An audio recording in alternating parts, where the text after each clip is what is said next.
जय श्री राम। यहाँ तक की रामायण कथा मैं कह चुकी हूँ। आगे की कथा इस प्रकार है।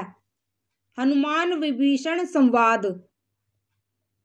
वह महल श्री राम जी के आयुध के चिन्हों से अंकित था। उसकी शोभा वर्णन नहीं की जा सकती। वहां नवीन नवीन तुलसी के वृक्ष समूहों को देखकर कपिराज श्री हनुमान जी हर्षित हुए।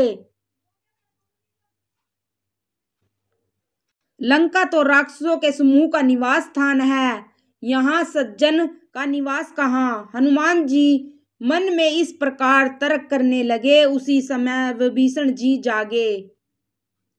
उन्होंने राम नाम का स्मरण किया। हनुमान जी ने उन्हें सज्जन जाना और हृदय में हर्षित हुए। हनुमान जी ने विचार किया कि इनसे हट करके अपनी ओर से ही परिचय करूंगा, क्योंकि साधु से कार्य की हानि नहीं होती। ब्राह्मण का रूप धरकर हनुमान जी ने उन्हें वचन सुनाए। सुनते ही विभीषण जी उठकर वहां आए। प्रणाम करके कुशल पूछी। हे ब्राह्मण देव, अपनी कथा समझाकर कहिए।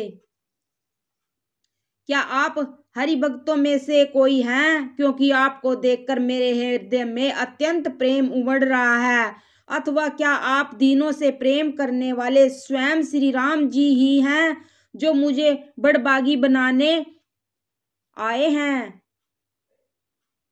तब हनुमान जी ने श्री रामचंद्र जी की सारी कथा कहकर अपना नाम बताया। सुनते ही दोनों के शरीर पुलकित हो गए और श्री राम जी के गुण समूह का स्मरण करके दोनों के मन मगन हो गए। विभीषण जी ने कहा, हे पवन पुत्र, मेरी रहनी सुनो। मैं यहाँ वैसे ही रहता हूँ जैसे दांतों के बीच में बेचारी जीव।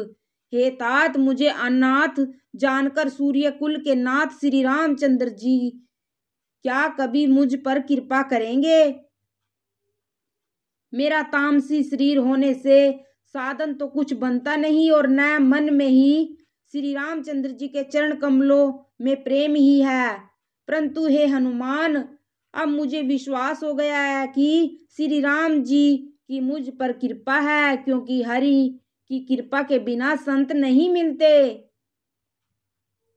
जब श्री रघुवीर ने कृपा की है तभी तो आपने मुझे हट करके दर्शन दिए हैं। हे विभीषण जी, सुनिए, प्रभु की यही रीति है कि वे सेवक पर सदा ही प्रेम किया करते हैं।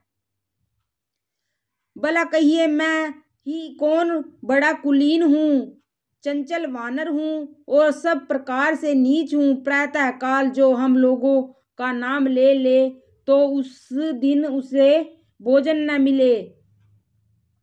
हे सखा सुनिए, मैं ऐसा अधम हूँ, पर श्री रामचंद्र जी ने तो मुझ पर भी कृपा ही की है। भगवान के गुणों का स्मरण करके हनुमान जी के दोनों नेत्रों में जल भर आया। जो जानते हुए भी ऐसे स्वामी को भुलाकर भटकते फिरते हैं, वे दुखी क्यों ना हो। इस प्रकार श्री राम जी के गुण समूह को कहते हुए उन्होंने अवर्णनीय शांति प्राप्त की। फिर विभीषण जी ने श्री जानकी जी जिस प्रकार वहां रहती थी वह सब कथा कही।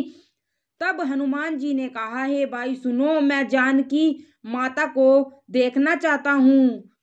जय श्री राम।